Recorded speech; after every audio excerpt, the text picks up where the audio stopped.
Shipments of pharmaceutical products from India will soon need to have been tested and inspected before entering Gambia. That's according to Gambian government documents, with the mandatory measures coming in from July the 1st. The new rules highlight how governments are reassessing their reliance on India's $42 billion pharmaceuticals industry since the deaths of at least 70 Gambian children last year.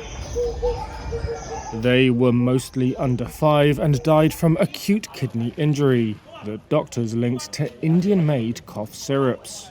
The World Health Organization said the syrups contained lethal toxins, ethylene glycol and diethylene glycol. They are more commonly used in car brake fluid and other products not fit for human consumption.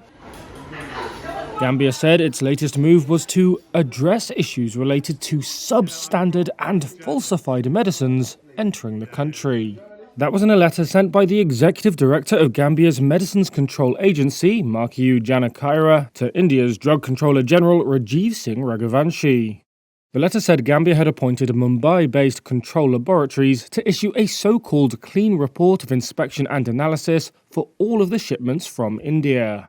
Janakaira told Reuters the rule only applies to India for now. Since June the 1st, India, whose industry supplies nearly half of the pharmaceuticals used in Africa, has also made tests mandatory for all cough syrups before they are exported. Raghuvanshi did not respond to a request for comment. However, in a letter to Indian state regulators, he asked them to take note of the new Gambian guidelines.